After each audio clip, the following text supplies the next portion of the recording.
Just about halftime on the Hub, but there's plenty more to come. Martin Truex Jr. weighs in on his season, why he thinks the 56 is poised to find victory lane. Our latest edition of Where Are They Now features Michael Fatback McSwain.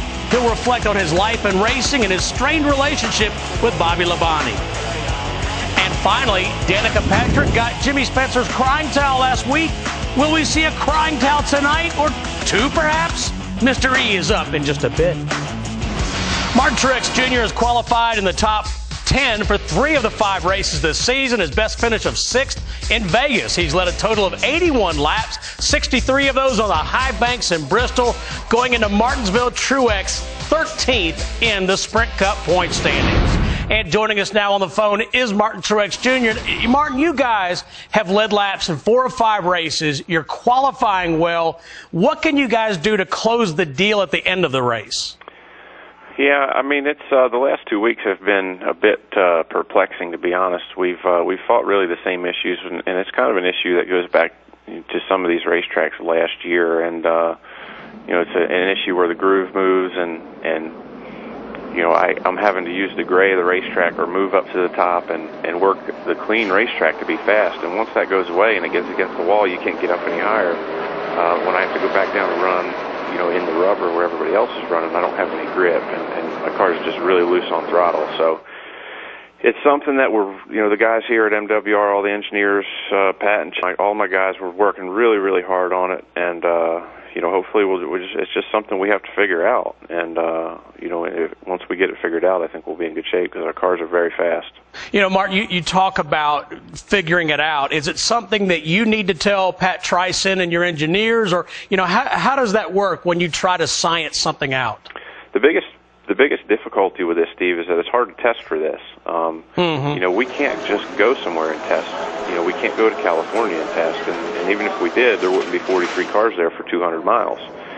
It's a thing where when the track gets completely rubbered in is when it shows up. So it's difficult to test and practice for, but it's something that we've been aware of and something we've really been working on for a while.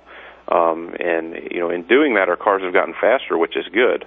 But we haven't corrected the exact issue that we've been fighting, and we're working hard to do that.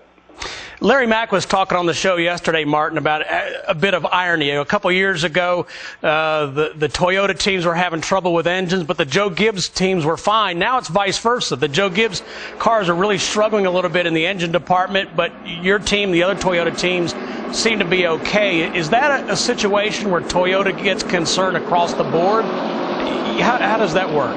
I don't think so. I think it's, more a situation where, possibly they're just pushing the envelope a little bit more. TRD's done a great job with our engine program, and last year, early in the season, we had some problems like that. There was, all 3 of our cars had issues there at the beginning of the season, and I think, one of Toyota's,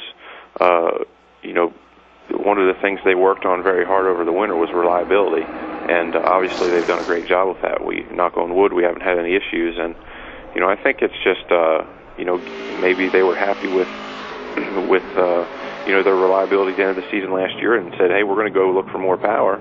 And, it's bit them a little bit. I don't think there's any cause for concern on our side. I got to admit, Martin, I was sitting in my office getting ready to do the interview, and I had some baseball on. Major League season's getting ready to start. Now, your Phillies were the 2008 World Series champs. Now, your pitching staff, Roy Halladay, Cole Hamels, Roy Oswalt, and Cliff Lee? Are you kidding me? You got 4 Cy Young winners there. Pretty sporty lineup. Ooh. Yeah. Are you excited about the start of the season? Yeah, I am. I love baseball. Played Little League as a kid. And actually, when I was a kid, I wanted to be a baseball player. So it's fun. I like going to the games and stuff, and obviously a Phillies fan, and hopefully they can do it this year. They sure got the pitching lineup. Wow. All right, man. Well, we'll see you up in Martinsville. Thanks for your time, Martin. Yes, sir. You too. Thanks, buddy. Coming right up, what